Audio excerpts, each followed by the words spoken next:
So what I'm going to do right now is I'm going to crunch 1400 years of Islamic history in 5 minutes and make it as exciting as I can possibly make it.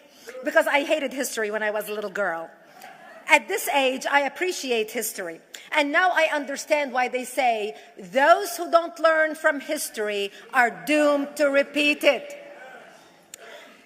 In order for you to understand why Western civilization is very different than the Islamic world, you need to understand the history of Islam. When Prophet Muhammad supposedly revealed his revelation from the angel Gabriel that he is supposed to be the last of the prophets in the early 600s, he started preaching in his own city, Mecca. He tried to recruit friends and followers to be able to spread his religion. And he tried for 12 years and failed. And after 12 years, he was only able to recruit his immediate family and friends. So he decided, if I go to Medina, which was the Jewish hub of Arabia, the business hub where the Jews lived, if I go there and preach my religion to them, if they accept me, that will buy me respect and stature between my own people, and they will accept me. So Prophet Muhammad started borrowing a lot from the Old Testament to make his religion more palpable to the Jews, to make it a lot similar. This is why you see a lot of similarities between Judaism and Islam. For example, Jews don't eat pigs, Muslims don't eat pigs. Jews pray a few times a day, Muslims pray a few times a day. Jews fast on Yom Kippur, Muslims fast on Ramadan.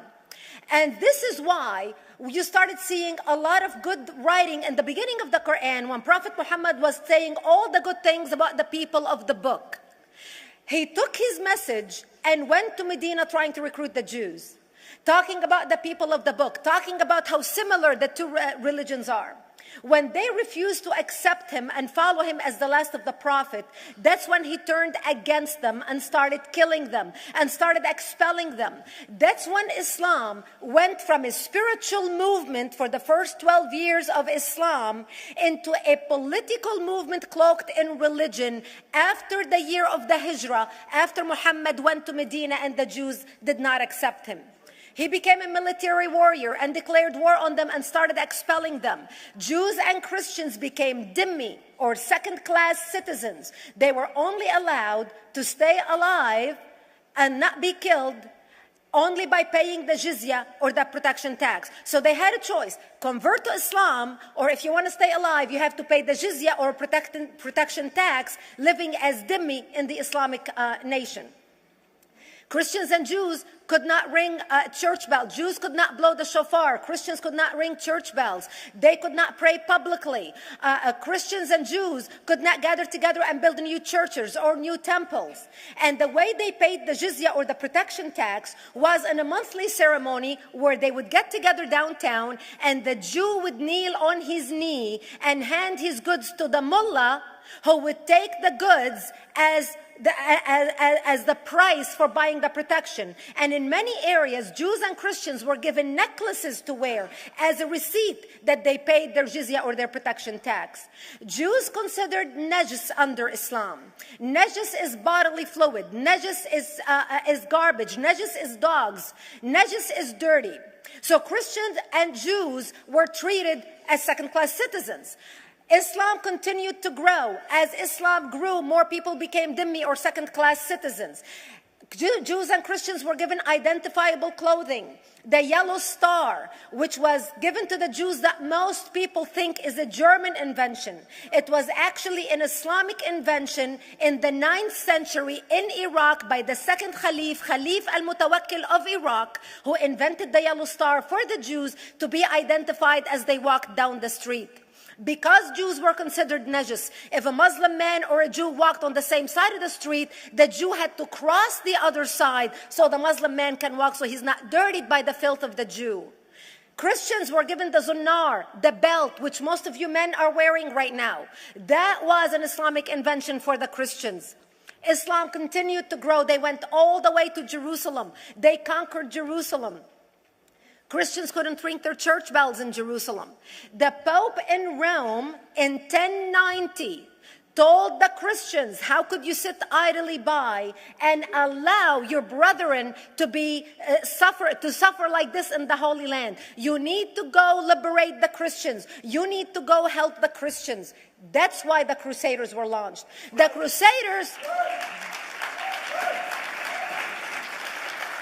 Crusaders were not launched because they just felt like waking up in the morning and going and converting a bunch of Muslims or beheading them. The Crusaders were launched to liberate Jerusalem. And they were able to liberate Jerusalem for less than 100 years before Salah ad-Din al-Ayyubi, Saladin, took it back, and Jerusalem remained under Islamic control until 1967, when the State of Israel liberated Jerusalem, where Christians, Jews, and Muslims could pray under the same sky.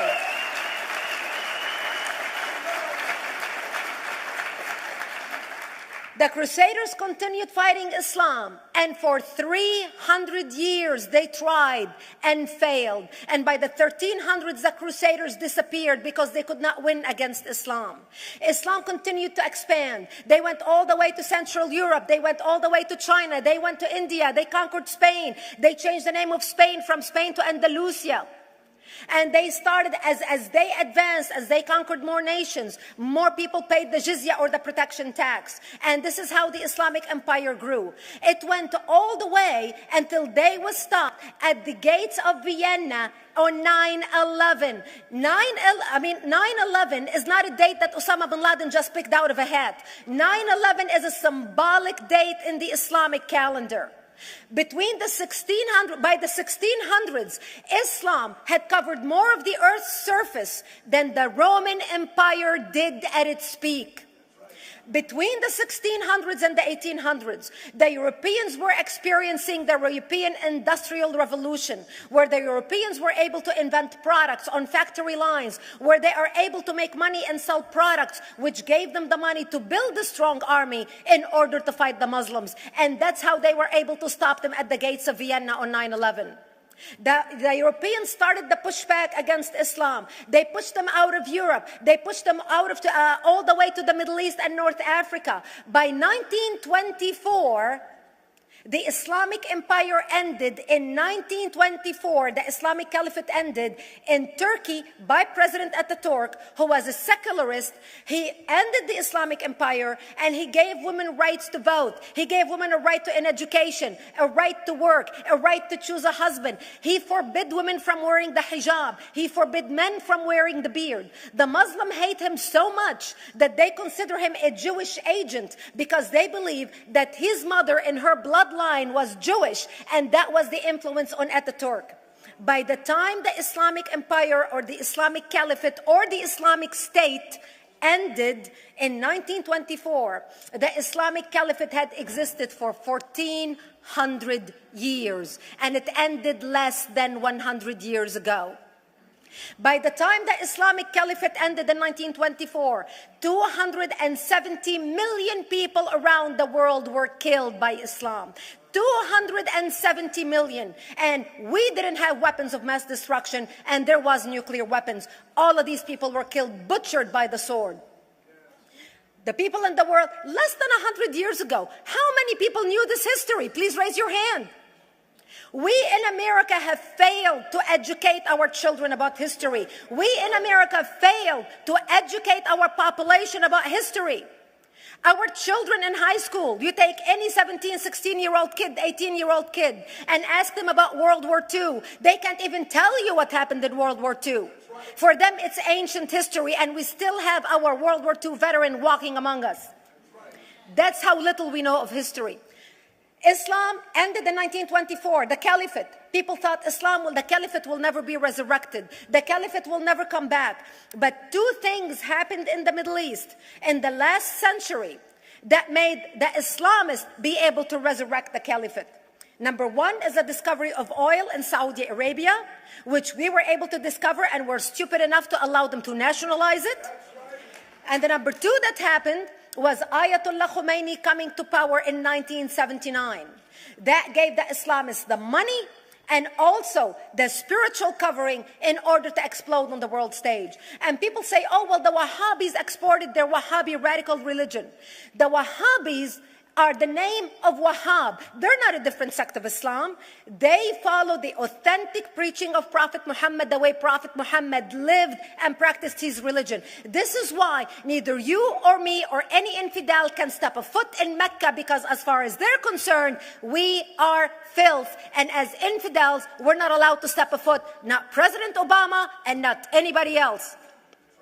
As a matter of fact, Al-Qaeda used to use Saudi Arabia and its success as an excuse to recruit members, as the example to show them how Allah has blessed Saudi Arabia because of the way they adhere to the tenets of Islam. And today we talk about ISIS. ISIS is not a new invention. ISIS resurrected the caliphate that ended less than 100 years ago. Except we are too ignorant and too uninformed to understand what ISIS is doing and why ISIS is succeeding.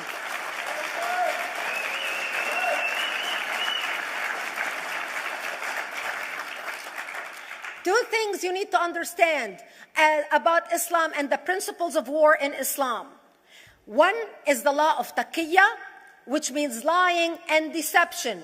It means that a Muslim man can lay his hand on the Quran and swear that he is telling the truth, knowing that he is lying, but also knowing that the Quran will forgive him because he is advancing the cause of Islam.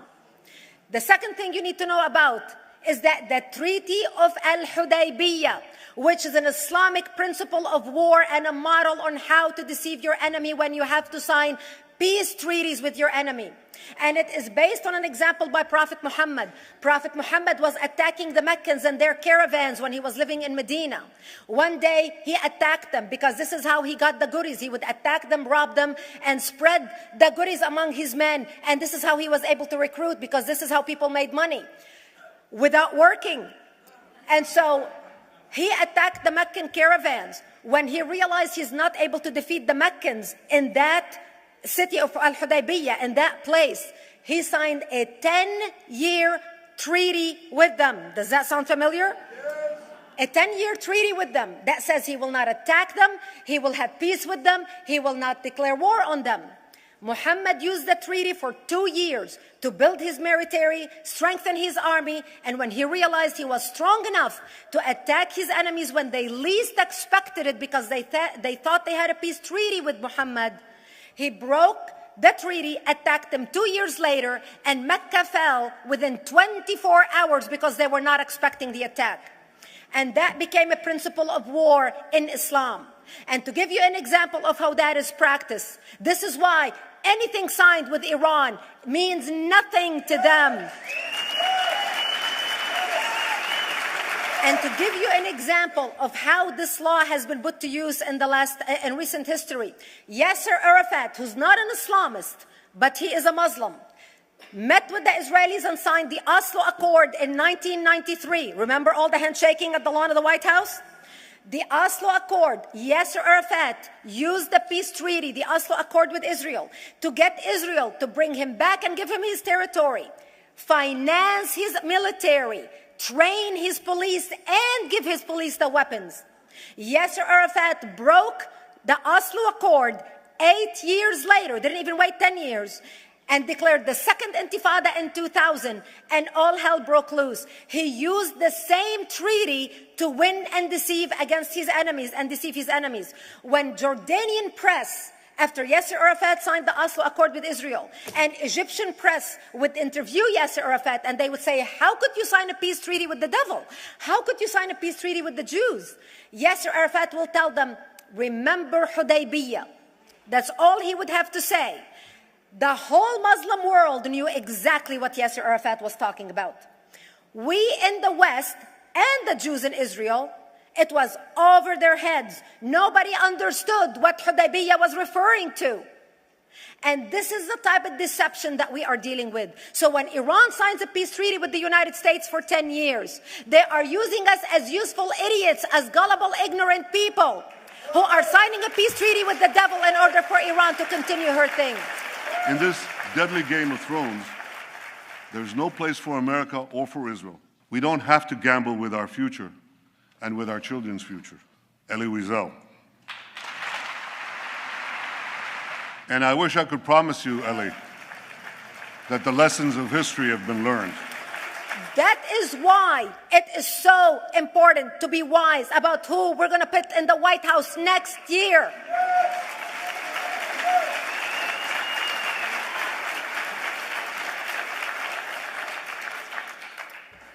This is why it is very important that whoever we're going to elect next year to office, that the next president be well informed about the history of radical Islam, understand our enemy, understand what ISIS is all about, understand what their end goal is. And this is exactly, people are wondering how come ISIS is having such success recruiting people from all over the world. They exploded all over the world. The Pew Research did a poll. And of course, the Pew Research is not Brigitte Gabriel, is not Fox News, is not Tony Perkins. The Pew Research did a poll in 2013 when they went around the world and interviewed Muslims from Islamic countries all over the world. And they asked them two questions. Would you like to have Sharia law as the law of your country? And would you like to see the Islamic Caliphate? And remember, this was in 2013, before ISIS.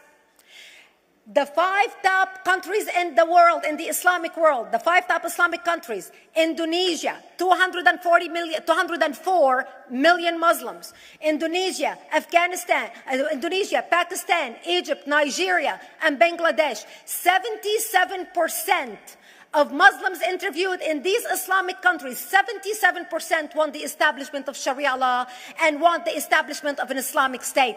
That means 77% of the world, quote,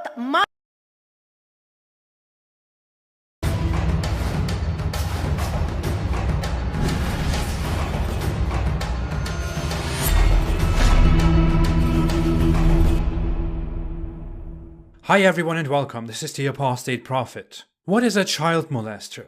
If you knew of a 50-year-old man who had a 6-year-old wife with whom he consummated his marriage when she was 9, would you follow that man? Would you look up to this old man? Would you think he was the ideal man? Would you try to live like him? How would you explain his marriage to a child, to your children? I have a lot that I want to talk about this week and in the coming weeks, but before going there, I want to get back to a very important aspect of Islam and its magical prophet Muhammad. Yes, I want to talk about Muhammad's child bride, because I think every Muslim should lengthily think about the fact that their favorite prophet, who is supposed to be the most perfect human, whom every Muslim is supposed to love and imitate, had a 6-year-old wife with whom he consummated his marriage when she was 9. An important thing to add is that many Muslims are not even aware of this, because Islamic teachers and scholars don't just tell them. Although this is a very clear fact, it's mentioned in the same sources that teach you how to pray. That's why we should let them know. So please make sure to like and share this, as hard as it is. Let's listen to Aisha, the child bride herself. Aisha tells us directly how this happened. Narrated by Aisha. The Prophet engaged me when I was a 6-year-old girl. We went to Medina and stayed at the home of Bani al-Harith bin Khazraj. Then I got ill and my hair fell out. Later on my hair grew again and my mother Roman came to me while I was playing in a swing with some of my friends. She called me and I went to her, not knowing what she wanted to do to me. She caught me by the hand and made me stand at the door of the house. I was breathless, and when my breathing became all right, she took some water and rubbed my face and head with it. Then she took me into the house. There in the house, I saw some local women who said, "Best wishes, and Allah's blessing, and good luck." Then she entrusted me to them, and they prepared me. Unexpectedly, Allah's apostle came to me in the forenoon, and my mother handed me over to him.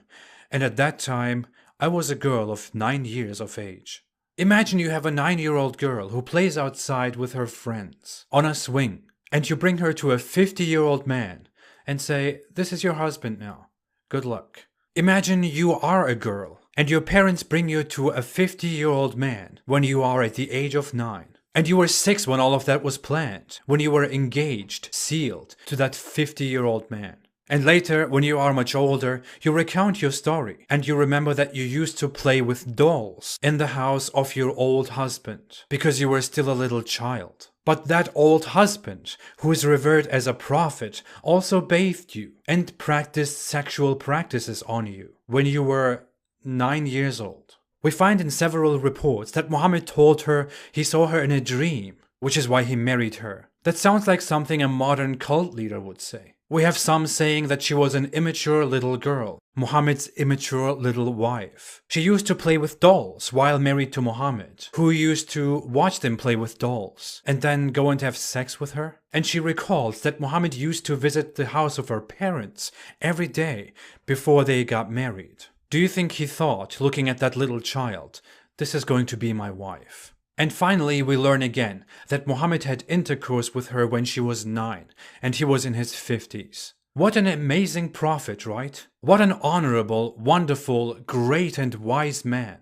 What a perfect example to follow. It is an undeniable fact that Muhammad did marry Aisha when she was still a child, although some moderate Muslims like to deny it when they hear it, and like to cite secondary sources to explain how she couldn't have been a child. But number one, it was the absolute Islamic consensus forever that this marriage happened exactly as described. And this was only challenged within the last 2 centuries by unconventional Muslims, and non-Muslims of course. And 2, it is recorded in numerous sources that are graded as completely authentic by Islamic scholars. If you doubt these sources, you should also doubt the Quran, because we confirm the authenticity of the Quran based on these sources. You should also doubt the prayers and the fastings and so much more. Others like to find no fault in Muhammad marrying a child. They say Muhammad had to marry a little child because she would live long after Muhammad and tell his tale to the believers. It's odd that he needs to marry a child for that,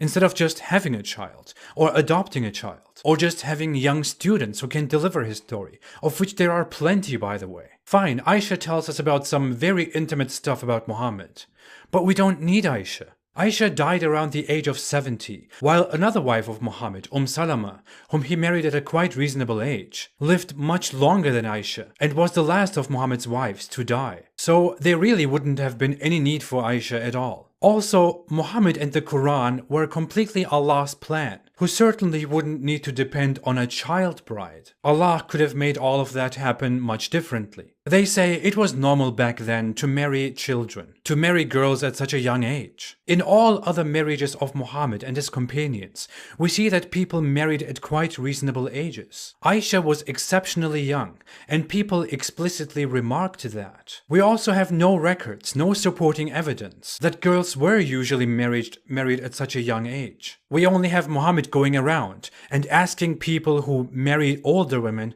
why they didn't marry a young virgin so they could fondle each other. Looking at other cultures, we see that in ancient Egypt, the average age of marriage for a girl was around 14. It was probably similar in ancient Mesopotamia. In ancient Rome, 12 was about the beginning. These cultures are much older than Muhammad's Arabia. They say the life expectancy of people was very low, which is why Muhammad had to marry her when she was 6. Yet we see that women lived to the ages of 70, 80, 90, 100, quite commonly. Muhammad died at the age of 60. He was 50 when he married her when she was 6. He definitely didn't have to depend on marrying a child of his best friend Abu Bakr. But none of that matters anyways. Muhammad is supposed to be an example to all humankind, of all times. The living example of the Quran, of how Allah wants everyone to live. Everything he did is supposed to be of divine guidance and flawless. Muhammad could have easily set an example by telling his believers,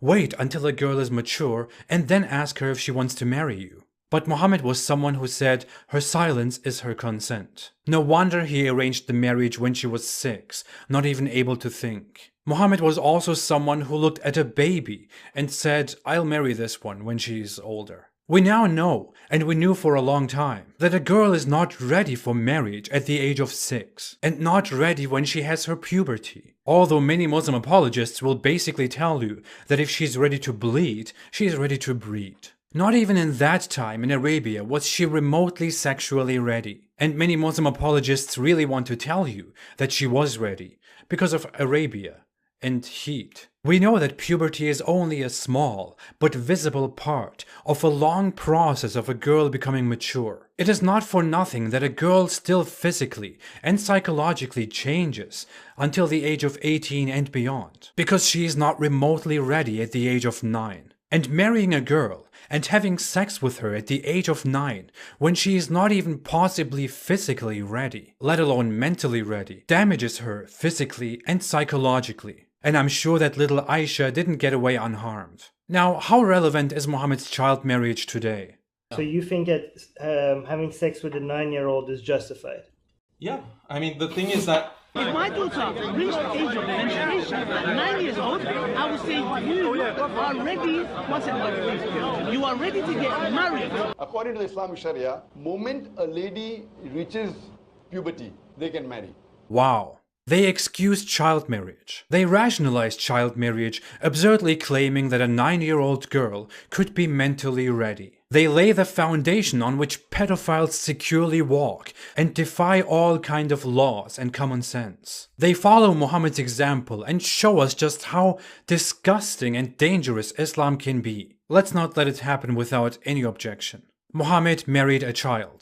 He is regarded as the epitome of human perfection, a divinely guided prophet, the favorite prophet, who disregarded nature, the future of humans and child marriage, common sense, and the consent of a 6-year-old girl, the consent of a 9-year-old girl who is not ready for sex. This is the truth about Islam and Muhammad. This is one main reason, dear Muslims, why you have to explain a lot, or just face the fact that you're following a disgusting man who violated a child when he was in his 50s. It's probably time to get rid of that faith and that identity. It stinks. Thanks for watching. Most of my videos are not monetized. If you want to support my cause, you can help me on Patreon or on apostateprophet.com. Thank you all so much. I will be back soon. Have a good day. And stay away from Islam.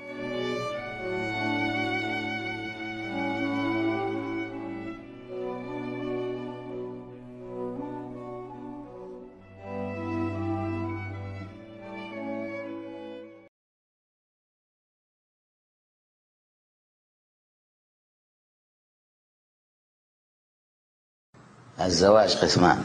القسم الأولاني عقد قران، إجراء عقد القران، هذا شيء. والبناء يعني الدخول على الزوجة هذا موضوع آخر. فأما إجراء العقد فهذا أمر يعني ليس له سن معينة في إجراء العقد. يعقد على، حتى يمكن أن يعقد على فتاة عمرها سنة زمان، مش 9 سنين ولا 7 سنين ولا 8 سنين. هذا مجرد عقد إيجاب وقبول بين، بس الولي يكون هنا هو الأب لأنه ولي مجبر فتصير زوجته. لكن هل الفتاة أو البنت محل للدخول أم لا؟ طبعا وكم سن الدخول المناسب؟ هذا يختلف باختلاف البيئات وباختلاف الأعراف عند الناس. ممكن في اليمن كانوا يزوجوا من 9 و10 و11 و8 و13. في بعض الدول تزوج من 16. في بعض الدول أصدرت قوانين ألا يتم الدخول إلا بعد 18 عام.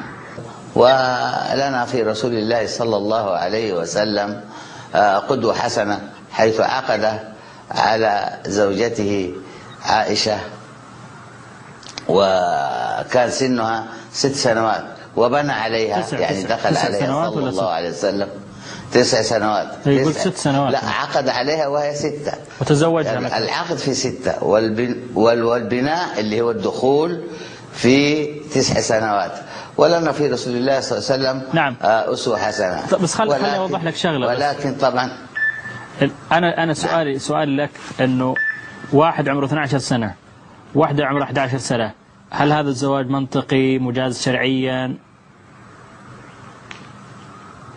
إذا كان الولي الأب، ما هو الولاية تنقسم إلى قسمين، يا يكون الولي هو الأب، فإذا زوج الأب ابنته على الرجل الكفء لها فهذا طبعا زواج صحيح.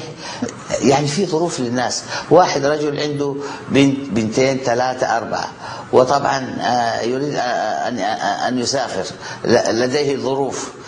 طيب ونريد، هل تضيع هذه وليس لديها محارم، أليس من الأفضل أننا نعقد لها على إنسان تبقى عنده حتى يصونها وحتى يصرف عليها، فإذا ما بلغت سن الدخول دخل عليها؟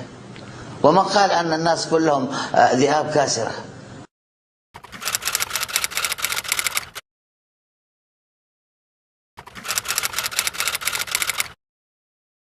هو مش عارف ان هيروح لربنا، مش هيلاقي محمد بديع جنبه ولا خيرت الشاطر، هيتدفن في متر في متر. نجيب له ايه اكتر من 33 مليون في الشارع ما بيشوفوش امي، مش عارفين اللي حصل في البلد بسببهم. قعدوا يتكلموا عن مؤامرات، بيكلمني عن ايرادات في الخارج والداخل، هو اللي بعت لبريز وبعت لاوباما ويحتمي بامريكان. هذا الرجل ما فيش راجل قاعد في الثانيه رئيس جمهوريه يطلع على شعبه يحث انصاره على الارهاب، هو عاوز يقتتل صباحا. كل دم حرام، كل دم في حصل حرام. وتعمل محمد مرسي عيط طالما يا بيتي غير ما يمشي محمد مرسي. ما فيش وطن شريف غير ما يخرج في الميادين. احنا لو اردنا نخرج الناس للمهدي ما كناش عايز نخرجهم زي ما محمد مرسي عمل. ايه العمل ده؟ ايه الجنان ده؟ دي مؤسسة صاحبة 7000 طن حضارة، حرام عليهم. ايه الجنان اللي شفناه ده؟ ايه الهبل والجنان ده؟ انا بقول لكل المصريين لو فيكم راجل شريف بيحب هذا الوطن عليه اللي ينزل الشارع ما يرجعش غير لما محمد مرسي يمشي. كنا بنقول لحد امبارح او من ساعات عليه انه هو انا خايفه عليه انه هو استاذ ايهاب ثواني بس عشان خاطري عليه انه انا خايفه بس عليه يدعو الانتخابات. هذا الرجل انتهى وجماعته انتهت. انا خايفه عليه. ومصر مقبره الارهاب والتطرف انتهت خلاص. اكذوبه الاسلام عشان انت عندك القلب يا ايهاب. ما شفناش راجل منهم من قاداتهم اهدى انت عندك القلب. يطلع هو اهدى هتموت كده هيبقى في مواجهه مين؟ ما يستاهلش والله. هيبقى في مواجهه الجيش والشرطه والشعب. نجيب له ايه اكتر من 33 مليون عشان خاطر اهدى. انا خايفه عليك والله. على الدستور وحرسه. اهدى بس اهدى. يوم ما عمل ايه على الدستور؟ حرام حرام. طب خلاص ممكن تهدى عشان خاطري 5 دقايق صمت. اهدى اصل انا خايفه عليك. مش مستاهله الحكايه. حاجه ما يستاهلش. مش مستاهله. اهدى. طب خلاص في العقل وفي والله مرسي ما يستاهل انك تروح فيه. طيب نطلع لفاصل. ايه اللي حصل في مصر؟ نطلع لفاصل. اللي حصل في مصر بقولي اطلع لفاصل. ما يستاهلش تروح فيه. اللي حصل في مصر. طب اهدى. Islam as a religion is a lie wrapped with some facts and truths. I want the truth. You can't handle the truth. I want you.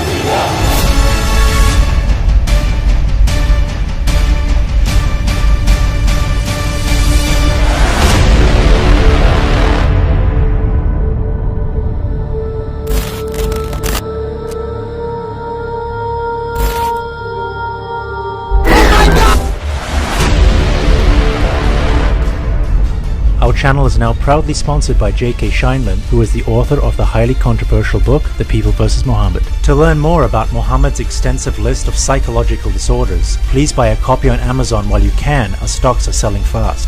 To show our appreciation for all those who have supported us, we have uploaded a copy of our film, The Muslim Agenda, which you can watch free of charge.